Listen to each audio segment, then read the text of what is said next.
Good evening. Welcome to Street Talk. My name's Dominic Cotton, and you haven't seen the guy with the white beard for a while because somehow he managed to con me into doing this show with going on without him. But I felt that this was so important, and we get so much accomplished with this TV show that this is something that I want to continue to do no matter what. And so we're going to keep having episodes of Street Talk on. We're in a municipal season, and today I have a special guest on, and we're coming up to the 4th anniversary of when I met her. Yes. And the circumstances with which we met was basically going and speaking out for people we cared about, people with brain injury. That's right. Now, both her and I are both running this time around. We are. Kathy's running for first selectman in Oxford, and I'm running for 5th District Alderman in Milford. So I thought we would have an interesting discussion. Well, we always do. We always do, Dominic, and it's always a pleasure to be with you. And I thank you for inviting me to Street Talk. It's wonderful to be here. I always enjoy speaking with you. So I got to ask you. Oh, go ahead. This is your campaign message moment. All right. Why are you running? I'm running because I have 41 years of my life invested in the town of Oxford. When my husband and I got married, a few years later, a year later, we bought the property in Oxford. We had our 2 children after that, ages 2 and 3. And I saw Oxford was going to be, I said to my husband, Oxford's another Woodbridge, Orange. And we came from the lower Naugatuck Valley. I came from Ansonia, Derby, he from Shelton. And I said, I always wanted country life, and we could never afford to go to Orange. And I always wanted a horse, too. So we set our roots down in Oxford. My heart is in Oxford. I have an investment in Oxford. I've lived in Oxford for the vast majority of my adult life, and those are where my roots are. So how Oxford goes in the future and what Oxford's going to look like in the future is very personal to me. And Oxford right now needs strong, experienced leadership. We have a very good Board of Selectmen right now,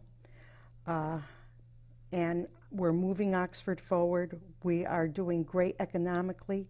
We're doing wonderfully with trying to hold down high-density housing and trying to really plan for the future on how our town is going to look and keep the last vestiges we have of what we refer to as rural character. And that's going to be a very tricky thing, and it's going to require someone who has a true investment in Oxford. I don't plan to go anywhere. I plan to stay in Oxford to the day I die, God willing. So that is why I'm running. I want to give back to Oxford. I want to give them my experience, and most of all, my love for the town, and the fact that I believe it's more important for people to be served than it is for politicians to be served. I don't look at it as a must-win for me. It's not my rice bowl. I look at it as something I can give back to the town for my own self. And I can get into that later, but that's the answer to that question. I can later on explain why I took a different position and all, but that's it, my love for the town. Well, you know what, Milford, I've lived in Milford for the last 11 years. You know, our slogan is small city with a big heart, and I know, much like what you're seeing in Oxford, we have, you know, a renaissance. We have so many new businesses coming into Right. Milford. We've expanded our grand list. You know, they've gotten a AAA bond rating. They're doing so much, like with repairing roads and sidewalks. You know, when I think of city government, I think of it's where the rubber meets the road. It's how do you get things done, Right. and how do you have a vision for how things are going to be in the future, And you know what? I mean, things change as time goes on. But as I like to say, for people, you have a core set of values. That's right. And party essentially means the people that can bring things to the table. So if you're the party that's the majority, a lot of times you're there, you're at the table, you can set the agenda. If you're the minority party, That's right. you gotta go against wherever you see that you have that opportunity, and that's politics. Obviously, I'm new to politics here because I have somewhat of an honest look at things, but you know what? I see it at the base of everything, no matter which side of the aisle that you're on, or if you're not on the side of the aisle. Right. You have a core of values, and you know what? I think those are the things that you have to look towards when you're serving. And I know I'm going to bring this up early because you and I switched positions. We did. So, Well, you know, human beings, you know, Dominic, we did, and I'll let you hold that thought. go ahead. Human beings grow and change. Mm-hmm. Anyone who sticks with one way of thinking and never deviates from it is not a critical thinker and is not someone that has examined their own conscience and soul. We are a product of our own experiences, our maturity, and life-changing things. So having said that, yes, you can be one thing one time and change to something else another. We've seen it with the highest politicians ever elected, including Ronald Reagan, who made that famous statement, "I didn't leave my party left me." So please, I'm sorry I interrupted the host. No. What I was gonna say is, you know, you went from being a Democrat to this time around you're running as unaffiliated. Right. I went from being unaffiliated and I joined up with the Democratic Party. Who you and I are as people never changed. Well, people don't understand that, Dominic. They don't understand that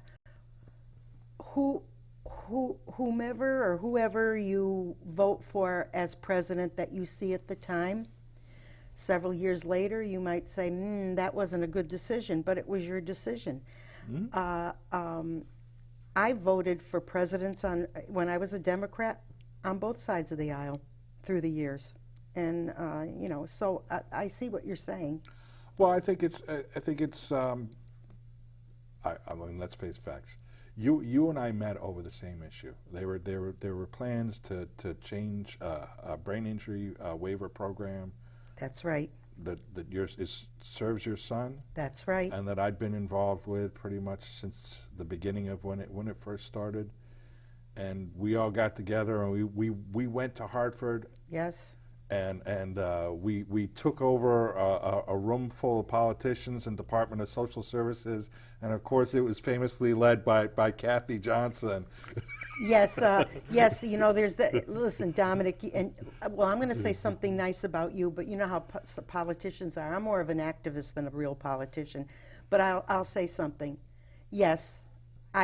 Timing is everything, and there were a couple of other people, give them their due, who I was getting ready to do what I did, and I checked over my shoulder, and I saw a little disruption. I saw the body language.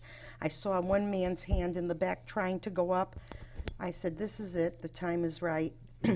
And so, just to put a little spice in this, so that people realize that I have the activist in me, let me do my little thing. Just a minute. Let me speak.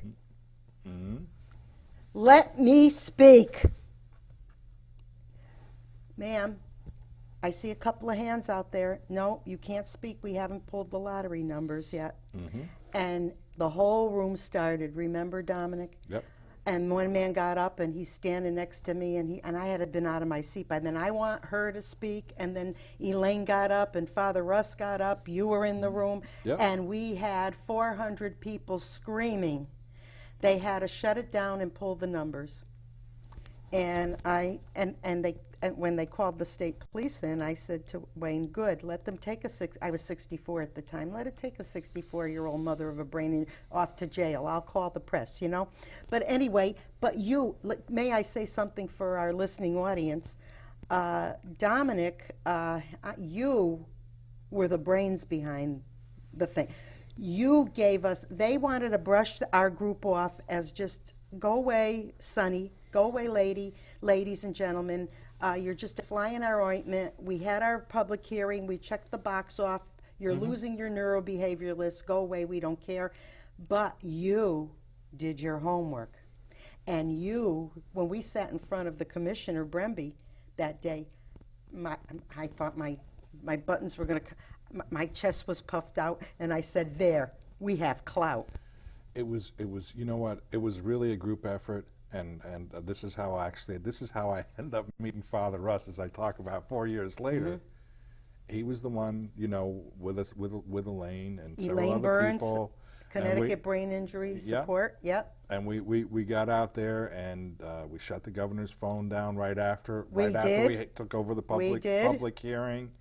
And, you know, we continued to hammer away at people and have more meetings, and everybody took the opportunity that was involved with it, got to their legislators, and got them involved. Yes. So, you know, I think you have to have that. If you can't bring something to the table to get notice to it. Right. And I say this because this is what I've been doing essentially for the last 4 years. That's 4 right. years. You've been Whether it's testifying, you know, bringing the issue to people, getting to know people, and now, to me, it's different now, because now I have to go and do it like the opposite way. So for me, I've been like you're on the other side of the. I've been going at like maybe a group of like 200 or 300 people, and now you got to come in and you got to go talk where you're going to be representing a group of 10,000 people. And it's the same and it's different. I mean, you're still talking to people and you're still managing and you're still figuring out issues. But you have to figure out, okay, we learned how to do the state system and who we had to do and what we had to do in order to get that. Now you're on local. Now it's on local. And I know for Milford, there's over like 40 different like commissions. Oh yeah. And so I'm walking yesterday for the first time, and it was really great because it was such a great reception at the doors. But it was my neighborhood. Yeah. And there are people that back up to a cemetery, and unfortunately the grade drops down by about 10 feet around where the cemetery is. And you know, we talked about it as a group as to what some of the issues were. And there are going to be people that you knock at their doors, and they're going to say, yeah, no, everything's great, or I might have like this issue, or I might have that issue. And then there are going to be people that are going to be faced with what we faced as a brain injury community. That's right. Except they're like maybe just 3 or 4 people. Oh, I know that scenario well. And they're going at, like, you know, the train coming downhill with them.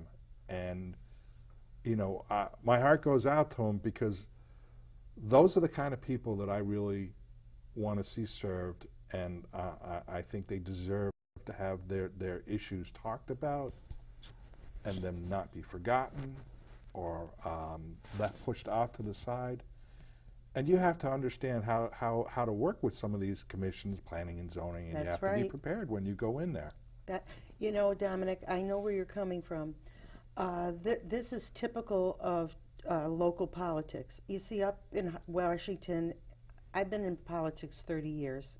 I was a former first selectman of the town of Oxford, and I'll talk about myself a little later in the thing, but you've hit on something right. They're insulated up in Washington, and they're insulated in the Capitol too. They don't have to face the public ordinarily. They're not really used to angry crowds all the time. It's not something they really have to do. Local politics is, you have to be very approachable. Mm-hmm. A first selectman, a mayor, an alderman, you have to be very approachable. People have to come with their special issue. And you have to understand, just like the cemetery thing, you have to understand that that is ruining their quality of life. Yep. Unfortunately, a lot of times, especially on zoning boards and some of the bigger boards and all, I don't know whether they're always considering doing things that are things that get done on these boards sometimes for political reasons or economic reasons to grow the town or whatever, are done to the detriment of the citizen. In other words, winning elections, I've seen it done time and time again. Decisions made to win elections at the detriment of the citizen. Citizens waking up one morning and finding out they weren't involved in their government, didn't know what was going on, and suddenly now they've got a train coming through the back of their yard, like that. It's people like you and how I've tried to be in Oxford that I don't dismiss for people. No. I feel that their interest is very important to me. We just had a gentleman living near a group home where his house was situated. He could hear the noise and the headlights and the lighting coming right in his back window, and the shifts would change at 11 o'clock. I got involved. I sat with him. I spoke with our zoning enforcement officer, and we talked about it. And very fortunately, this is a very good company that does these group homes. They were perfectly willing to put a stockade fence across the back of their property, soundproof, high enough where headlights wouldn't go in. And I was able to make this happen for only one citizen. But I could only imagine. He bought a beautiful home in Oxford, spent a lot of money for it, and I saw the film of the noise coming from there, because there's people, and I understand disabled people very well. I have a son, and I understand that I support homes like that, good ones. We also know where the ugly is, but we can't. But that's another issue. Look, they were very understanding. There was one gentleman that was let out in the yard, and he couldn't stop yelling. The man could hear him screaming all night long or during the day, running around. So we solved that problem, but I did it for only one person. That's what you're talking about. And sometimes you can solve the problem, and sometimes you can't, Sometimes the answers are easier, and sometimes they are. I think people in general, are sometimes reluctant to step out of their comfort zone. Yes. And go look for the answers, or might not know where those answers are. Or, as I say, when you're dealing in any negotiation, it's not win-lose. Right. It's how do we make this win-win. That's right. That's right. That's right. They have this saying that if both people come away from the table and neither one of them are completely happy, then you've compromised. You know what I mean? If there's some things that we're not, but that you've made your compromise. This is what the Board of Selectmen in Oxford is doing now. We have First Selectman George Temple, who's in his third term and running for another. We have Jeff Haney, his partner, the Republicans. We have me, myself. I'm running as an unaffiliated. I'm presently the Democrat minority selectman on the board. And I've chosen this time around to run unaffiliated, and there's a gentleman that's running on the Democrat ticket for First Selectman. So we've got 3 people running for First Selectman, 2 of them without a running mate, and the top of the ticket, First Selectman Temple with Jeff Haney, both Republicans. Now that's going to be an interesting scenario. Well, let's see, where was I going with this? I guess, but that's what our ticket looks like right now.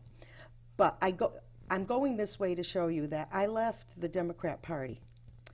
I was a lifelong Democrat, except for maybe about 6 or 7 weeks, about 4 years ago, where I got a little disgusted, changed to unaffiliated, but very shortly after changed back to Democrat. I've never been a registered Republican, and don't foresee, never say never, but I do not foresee in the future I ever will be. But this time around, I needed to stop worrying about party politics, stop worrying about maneuvering to win an election. Because the worst thing you can do when you run for office is to run and have to win at any cost. And that's where you get in problem, where you're not doing good for the town, you're doing good with what needs to be done to win elections. Making politics should be, you go and do your civic duty, go home and go back to work at whatever else you were doing. It shouldn't be an adventure, but that it shouldn't be like a lifelong career, and it really shouldn't be. A town shouldn't be led by people that are lawyers either. Okay, I don't think that's a good idea. But that's what lawyers do. They know how to zig and zag. I look at it this way.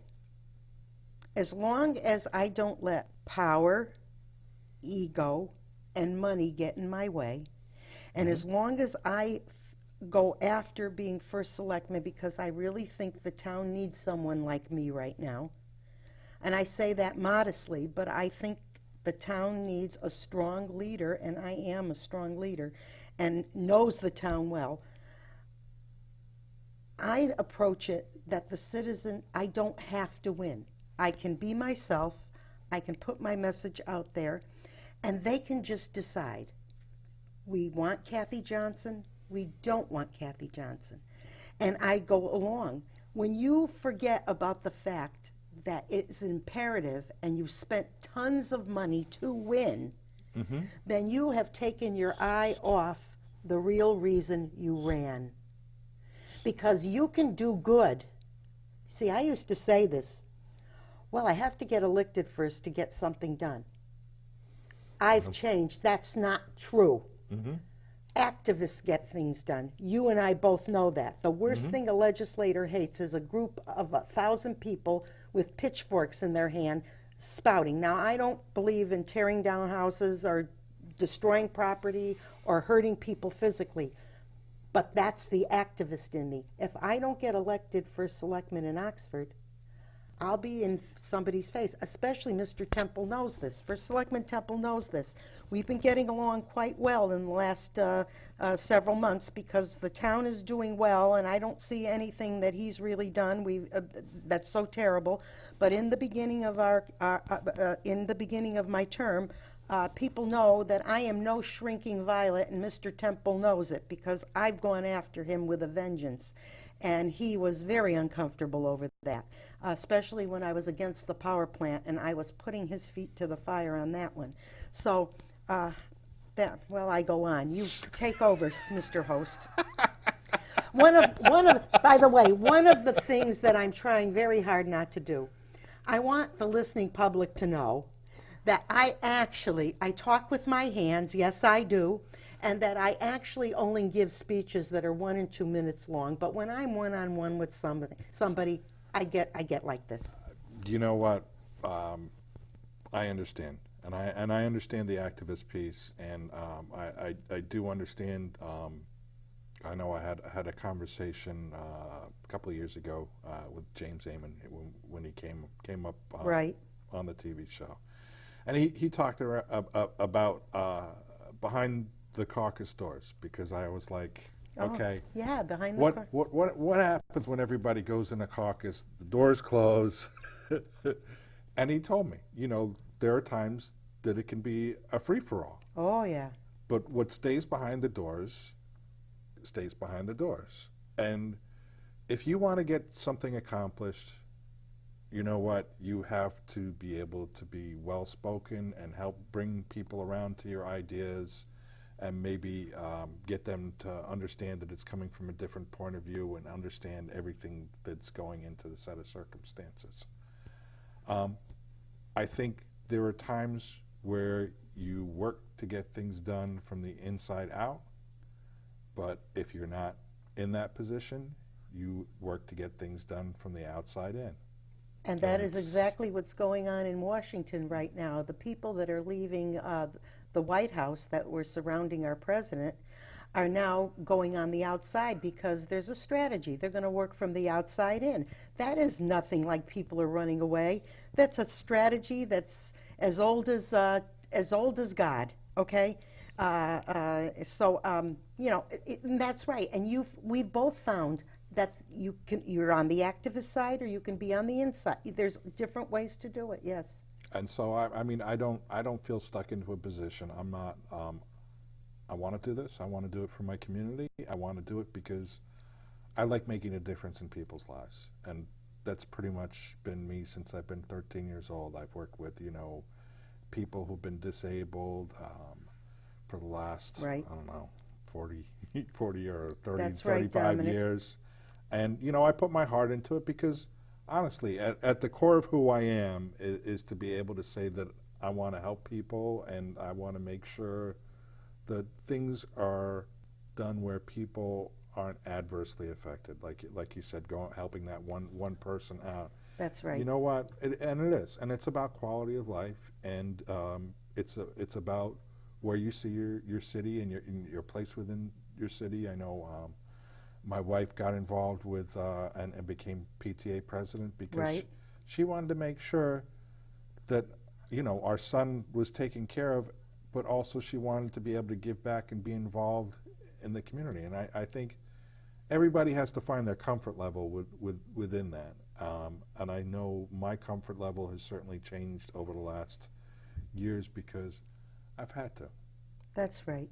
And you know what? Nothing forces you to really look at yourself than circumstances where you have to do it. So we became activists for brain injury Because we had to. because we had to. That's right. There was no other choice. That We was had to. that was my work. That was your son's care and That's life, right. and it was the people that I work with. That was their care and their life. And just like the situation that I was talking about before, this is people's backyards. You spend all your money to Right. purchase a house, Right. and people have lived there for 20 years, put an addition on the back of it because they loved it and they were okay with And then they're overlooking a blindsided. cemetery, but not some big huge block wall that's right next to them. Well, because these zoning boards get together Right. and they change things as they go along. The developers have an influence. Economics for the town have an influence. I'm happy that Oxford lowered the taxes by 2 mils, a little more than 2 mil, a little less than 2 mils. I'm very happy with that. And the general public, as long as their creature comforts are all right and they're living in their world okay, it's the economy, stupid. I mean, it is the economy. That's what drives it. For some of us who've had different life experiences and have lost our innocence about life, because life can throw you a curveball, your quality of life can change in a nanosecond. And I can tell you that I learned that my first day in office when we had the anthrax crisis when I was first selectman in 2001. Hartley Lundgren, a 94-year-old woman, went to her mailbox, simply got her mail. She was still getting her hair done. Her house was immaculate. She dressed in very tailored clothes. She was going to lunch with her lady friends and just enjoying her later years, a healthy woman. She went to her mailbox 6 weeks after 9/11. There were some spores left from the Daschle and Leahy letters from Washington in one of the mail machines. And she contracted anthrax poisoning. 3 hours I was in office when I got a call from the health department that we had a possible case of anthrax poisoning. Most people who were around then, it was, it hit our town. So you and I, in our life, your son with his special health issue, my son with a brain injury, almost losing my husband of cancer in my second year of office as first selectman, my son Robert, brain injured in a car accident. These are things, as I said when we first opened, you are not going to be the same person you were at 20 years old. Yeah. You will be somebody different, and that's why I just love when people make film of somebody who said something politically 15 years ago and now has changed their position. If you're not changing your positions and you're not thinking critically. So you and I both have empathy for people like that. And they're out of sight and out of mind. And boy, thanks to you, Dominic, and Father Russ Carmichael, and Elaine Burns, and many other people in that room, we made them pay attention that we weren't going to take our neurobehavioralist PhD, the doctor that was between the client and the social worker. In other words, my son was going to get thrown to the wolves without a professional in there advocating for him. But anyway, I'll give you, you've got your turn. Sorry. That's all right. You know what, Kathy? Let's face reality. We're both hosts of a TV show. So I've been on your town talk. You've been on street talk. Well, see, you haven't asked me. It's almost like a coexisting type of situation. So. Listen, you haven't asked me any questions, so of course I'm going to throw my 2 cents in. Well, but you want me to ask you some questions so I can feel like I'm the host now? Go ahead. You can ask me a few questions. So Dominic, let me ask you something. This is the first time you're running for an office now, and you shot for the top, really. Aside from being the mayor, you're shooting for what, 5th District Board of Aldermen? Yep. What are you finding out brand new? How are you feeling? Have you gone door to door yet? What have you got Tell me what your platform is. I have a specific platform. I am running on our Team Milford, Team Blake. Right. I believe in our mayor. I think he's very good. I think he cares about our city. I'm running with Kim Rose for our city clerk. Now she's got a well-known name, doesn't she? She's the state representative from the 118th. Oh. We've gone up together. We worked on like affordable housing, the 830G changes to that. Trying to protect our city from Silver Sands being developed.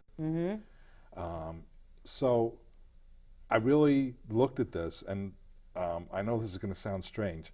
I plan to do this 2 years from now, as I got more involved with all this. But my friend and our current alderman said that this was going to be the last time that he goes through. And you know what? He is such a strong force, and he's been there through times when we've had issues with my son and the school system. Unfortunately, when his first day of kindergarten, he ended up in a life or death situation with his metabolic disorder that he has. Right. Because somebody didn't pay attention to what was going on. And, we got a lot of people involved, and met with our mayor and also the head of our Board of Education to resolve a lot of these things. And they were great. They came right to the table and really, were there firsthand. So I look at it as he is such a good person with what his knowledgeability and how he services people. I wanted to be there and run with him because I want to get the experience from him, because you know what? As I say, I'm just a Padawan compared to some of the masters. But you know what? He's a person. He's very measured and understands, but he's also wants to make sure that people are well represented, and that their rights aren't trodden on, no matter what persuasion they are, no matter what color they are, and as a person, I've gotten to know him, and he's somebody that I'm proud he represents our community, and I wanted to have the opportunity to be able to serve with him. And really, I changed at the last minute my plans of waiting a couple of years and really getting to know the system, because I wanted to learn it from working with somebody from the inside that is really good at it. So. Well, you never know when opportunity comes along, and you have to take it. Timing is everything. It is. And knowing you the way I do, Dominic, you put your whole heart into these things. You care about people one on one, and you do take apart every issue, and understand it very well, and are able to communicate that issue to legislators. You have connected with a lot of people up in Hartford that have a lot of respect for you, and I'm sure you're going to do the same thing in Milford. I wish you a lot of luck on that campaign. What do you think is the most difficult issue facing Milford right now, other than taxes, which is always on the voters' mind? Well, we're lucky. Our grand list has expanded past 2 years consecutively. They've gained about 300 businesses, and everywhere you look, like there's a new construction or a business going up in Milford. They were able to lower the mill rate, much as you did in Oxford, because of that expanding the tax base. That's right. I think the biggest issues that we have really are going to be where the future of our city kind of heads in. We're as they say, we're a small city with a big heart. We have some major issues with affordable housing. We do too in Oxford, yes. We've gone slightly backwards because we've added so much housing, but haven't included an affordable aspect at the levels that it needs to be. So I think for me, getting people to understand this issue is twofold. It's not just making sure that we have affordability, and affordability doesn't necessarily mean low income or public housing. It means housing which would be deed restricted, which would be at 80% of market rate, right, for half or for a third of a project. So between that, it's split between 80 and 60% in order to be able to count as affordable housing. And the idea behind it was really to make sure that working families, like police, firemen, would have an opportunity to live in the communities. That's right. You want to attract people who wouldn't ordinarily have been able to buy 600,000, 400, that they could buy market value homes that people could come into, and they look nice and they're done, but they have to be done correctly, and there lies the problem with the zoning board. And that's the issue that we're facing is right now, because we're not in a moratorium. What's happening is people have residential neighborhoods, and people developers are buying a 3/4 acre or an acre piece of land that is not zoned, that's zoned for just residential, and they put in a bid for an 8-30G and to go around the zoning regulations. And the reason that we're affected is much the same as you in Oxford. We have good sewer systems. Oh yeah, Yes. And if we didn't have good sewer systems, if everybody was on a septic, there was no way that they could do any of this stuff. That's right. That's why I bought the sewer capacity from Seymour when I was first selectman. 250,000 gallons. It's up to 300 around there, so that we could develop 67 in a good way, and boost our economic development. It's a very tricky thing to do, and as you well know, it is. Now I understand. From what you've said to me, is you were on the verge of a moratorium on 8-30G. And something got. Do you want to discuss that? We have a lot of projects that have gone along the lines, and the reason that it's such a big deal is because what happens is they build these 3-story homes and or like 2-bedroom apartments or 1-bedroom apartments in this postage stamp spot. Yep. And they go up high. They go up high, and it's these people's first floors are looking into their neighbors' bedrooms or their whole property, much like the situation where I was talking about with the cemetery. They're abutted to this big, structure right there, right up to the edge of their property. Mm-hmm. Now, in order to reach the moratorium, We got certain things in the changes to the bill. We got Ryder Park, which is Oh, so you mobile homes. you made some headway. We made some headway, and we have a number of these very large projects that they don't count until they actually get their certificate of occupancy that people have fought against. My goal is to be able to find a way that maybe not through building housing, because we have a limited amount of space, is to find ways to be able to maybe get some of the properties that we have that are already affordable and see if we can get them deed restricted so that they are affordable. Because we have a lot of properties that were built before they started this 8-30G in the 1990s that aren't included because they weren't deed restricted, or their deed restriction wasn't after that date. So I'm looking to be able to find a creative answer so that we're not stuck in this cycle of people getting, their quality of life getting affected. And Oxford's trying to do the same thing. But the key lies with the zoning board and what zoning boards as a group decide to do. They'll have public hearings where people can get up, and bodies and citizens, they can get pressure put on them, political pressure and all, but the zoning boards are pretty much are their own little kingdom there. But would you like to finish your thought before I open my mouth again, for God's sakes? Let me.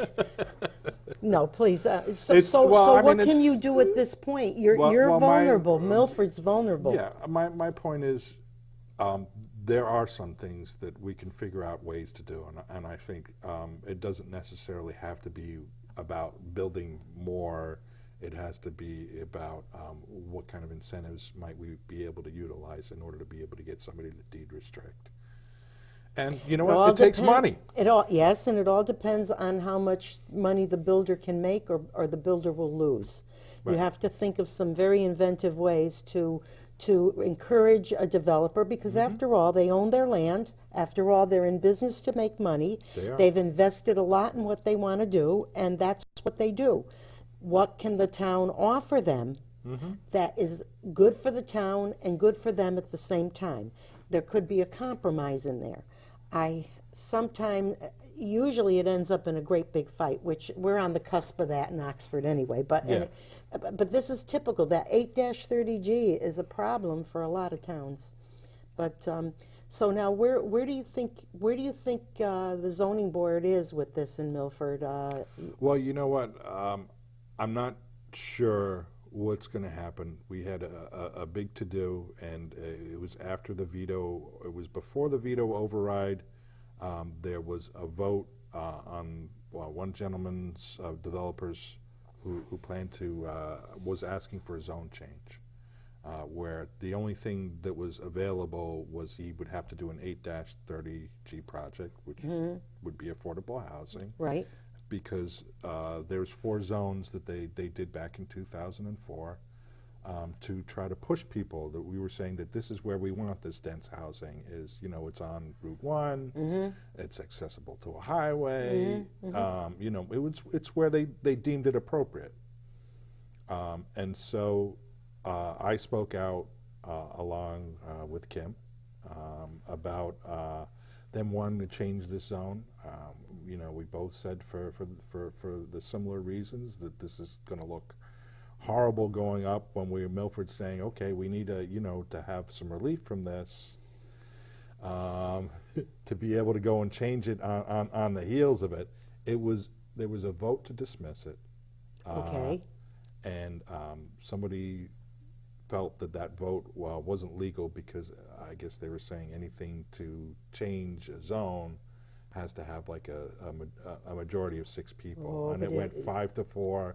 They had enough for a quorum, so I'm not sure if where it's going from there. They had they came back and said think that it wasn't a legal vote, so they came back and redid it again, and I couldn't speak out. I didn't actually know that they were going to come back and like change this again. And the board changed their vote on it, and it's creating quite a bit of controversy because of the optics of how it looks. Here we are. We're asking for something from the state.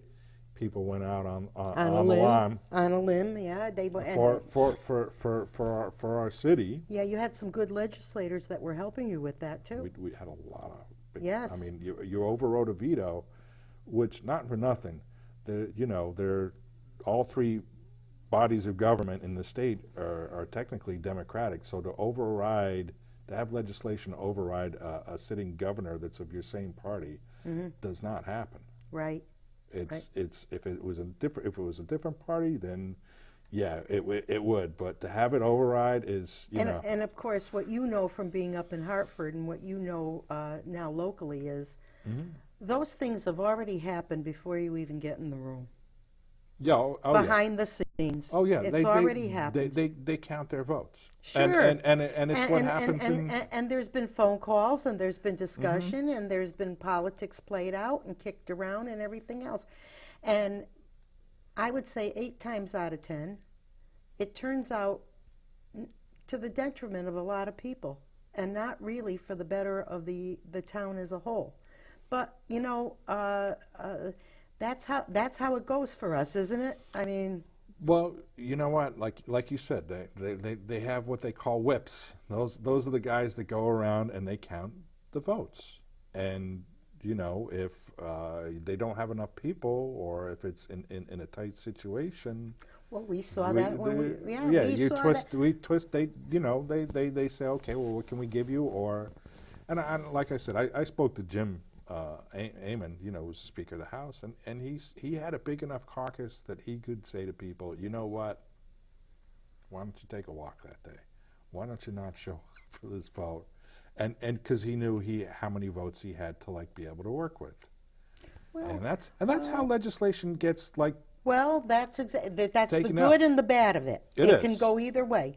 We've been up in Hartford when we've known we've had, let's say, 3 Democrats have the majority, as far as I know. We've had 3 Democrats for our issue on our side, and then somebody's texting to the main office that things are falling apart.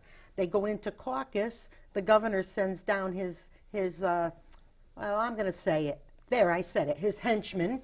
They go down there, they shake up the room, and voila, my son wakes up one morning and he doesn't have a doctor.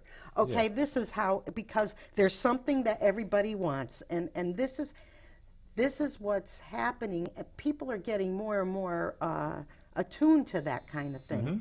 And, we have the same thing in our local town. But, I'm going to say to you that here we both are running for office in what we refer to as silly season. And it's just about here. Silly season has begun. Now that I've taken over as host for a little bit, is there anything else you want to say that I... Well, I'm trying to be you. We're both doing each other's campaign videos, right. So to speak. Well, that's all right. We might as well throw that in there.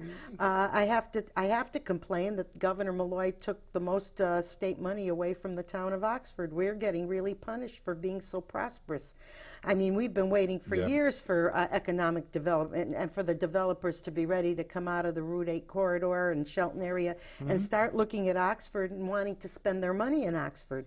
We want our developers. But on the other hand, we've got tons of projects near sewers that they file an 8-30G, and then the people wake up one morning in the neighborhoods and they're nearly hysterical that they're going to have a trailer park next to them, or it's going to be too high density, etc. Many years ago, in 1998, when the first talk of a power plant in Oxford came to be, I was one of the ones they called the anti-everything. I wanted to keep Oxford rural. I knew that farmers were selling their land and that there was not much to keep it agricultural. The lower Naugatuck Valley was industrial. Oxford was an agricultural town. Well, pretty soon the land was getting sold. Pretty soon there was the sewers had to come in, things had to happen. But one thing, as you described with the zoning board, is that in 1998, when they made the zone change to be able to sell Tawana Hill to the power plant people, and at the same time, the doctor that owned the farmland sold to, I think it was Pulte at the time, builders for a golf course community. We knew that year, and I used to say it when I was first selectman. I said it every time I run and when I was chair of the Democrats. What a terrible thing to do to people you've invited in the town. You have taken two pieces of property right next to each other, and you have changed the zone to put a power plant Yep. next to a high-end golf course community that was taking years because they didn't have the finances for a while Sure. to come. And these poor people, and I used to say, wait till those people at the golf course find out they're going to be living in the shadow of a power plant. And I used to say that was morally reprehensible to me to do that. And you know what I used to say about the Republicans in town, and I still do, and the zoning boards? My God, there wasn't a piece of property they wouldn't do a zone change on if it was as big as a postage stamp, if they could put an outhouse on it and charge 10 cents a urination, because that's all it was about, the money. So I'm off my soapbox now. This is your show. Is there anything you'd like to ask me? Because if you don't ask me, I'll just tell you anyway, Dominic. You know what? We're good friends, and We are good friends. And obviously, your husband works the control board over Yes, there let's for let's the say show. let's say So something good about the engineer. We got to thank our engineer Wayne Johnson, Wayne yeah. Johnson up there, who's telling me there's only 1 minute left. Oh, I used I up got your- 4 minutes left. He's got 4 minutes. Go ahead, Dominic. Guess So- what? I'm gonna, as a lady, I'm gonna give you the 4 minutes. Go ahead. I'll be a lady. So, you know, I couldn't do these TV shows if it wasn't, for you guys. Thank you. And you know, it's the common belief that we have to be able to make positive change, That's right. and to be able to find the answers. Well, you know, whether you have a different title or a different label underneath, I think those are the things that I truly look at, and I know we have a different sometimes view on people. I truly believe that everybody gets into doing something, hopefully for the good of it, whether that changes when they're in office. I honestly believe that everybody walks into it hoping that they are going to make that kind of like positive change or help people's lives. I question myself on every day, you know, to make sure that that's the direction that I head in. And so Yep. when I look at running, that's what's not going to change within me. Well, one of the hardest things to do is to keep your moral compass and not change your ideas out of a convenience. Or the other hard thing to do is to admit you were wrong and you do have to change your ideas. But when my mother was on her deathbed, I asked her, "Is God with us, Mom?" And she said to me, "He's always with you, Kathy, if your motives are good." So maybe that's a religious way of saying it. But when your motives are good, you have a good compass in there knowing they're good. If your motive is only to win an election, to keep your power and where you are, that's a very bad reason to run for office. As Father Russ would say, if the Spirit's with you, everything's going to move just as it should be, and it's going to appear like as if it was like just right there in front of you. And honestly, I fully believe in that. I fully believe in the Spirit, and you know, the opportunities and other things as they present themselves to you, I think are part of that. And obviously, you know, it's a life's mission to work and help with people, and I know that that's been my life's mission, and I know it's been in yours. And, Yes. you know, we've served in different capacities, We have. but always the core values are still The the core same. values have to be there. People first, Yes. not things, human beings. Yep. And you know, I'll leave you with my last word. Amen to that. Sounds good to me. Amen to that. And on that note, Thank you. we'll run the street. Yeah, run the street, as Father Russ would say. We're out of here. There you go.